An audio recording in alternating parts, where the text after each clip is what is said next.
le secrétaire général du ministère de la Santé, Mohamed Ali Mohamed, a présidé l'atelier de restitution des travaux de recherche sur des potentiels marqueurs aux résistances et au traitement du paludisme. Cette formation des techniciens sur la plateforme du séquençage.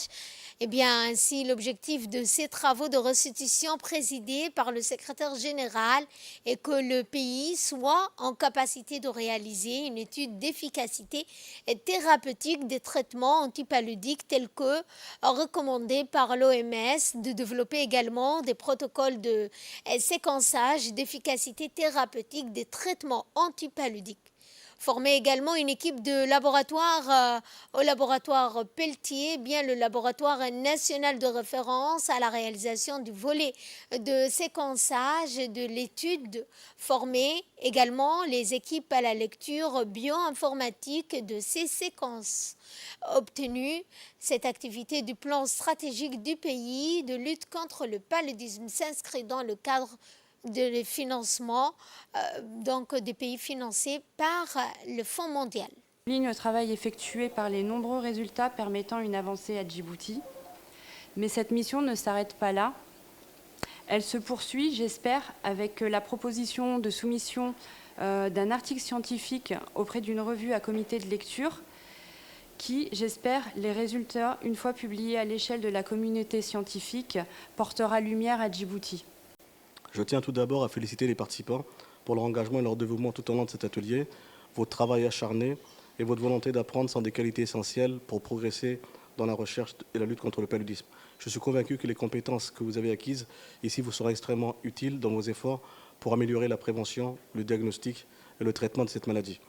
L'efficacité du traitement à base d'artémisinine, notamment l'artéméter lumefantrine, risque d'être de plus en plus compromis par l'émergence de souches de parasites résistantes aux combinaisons thérapeutiques à base d'artémisinine, plus communément appelées CTA, mais aussi à une mauvaise adhérence des patients, interaction avec d'autres médicaments et absorption réduite ou comorbidité.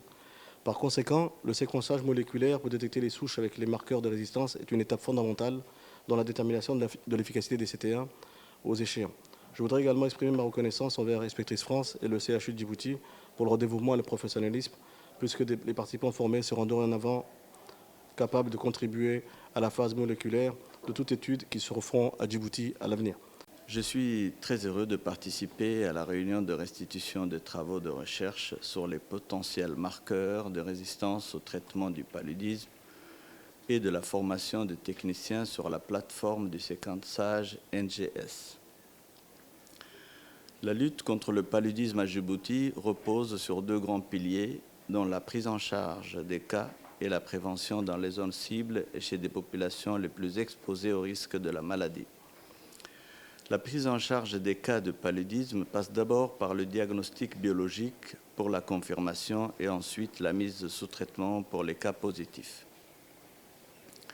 Selon les directives nationales de prise en charge du paludisme éditées en 2019, le traitement de première intention du paludisme simple repose sur l'administration d'une combinaison thérapeutique à base d'artémisinine, notamment l'artéméter lumefantrine comme traitement de première intention, l'artésunate ammoniaque comme deuxième intention et sur l'artésunate injectable en cas de paludisme grave confirmé. Vu que les CTA subissent un déclin progressif de leur efficacité au cours de leur utilisation, et sachant que les parasites du paludisme sont susceptibles de développer des mutations qui conduisent à une résistance envers le CTA, notamment l'artéméter lumefantrine, l'OMS recommande de réaliser une étude d'efficacité thérapeutique de la combinaison thérapeutique à base d'artémisinine. Dans le but d'améliorer les capacités techniques du pays, un appareil à séquencer a été acquis sur le financement du Fonds mondial. Avec l'appui d'Expertise France, une formation de techniciens sur l'utilisation et le maintien de cet équipement et des travaux de recherche sur des potentiels marqueurs résistants au traitement du paludisme ont été effectués en 2023.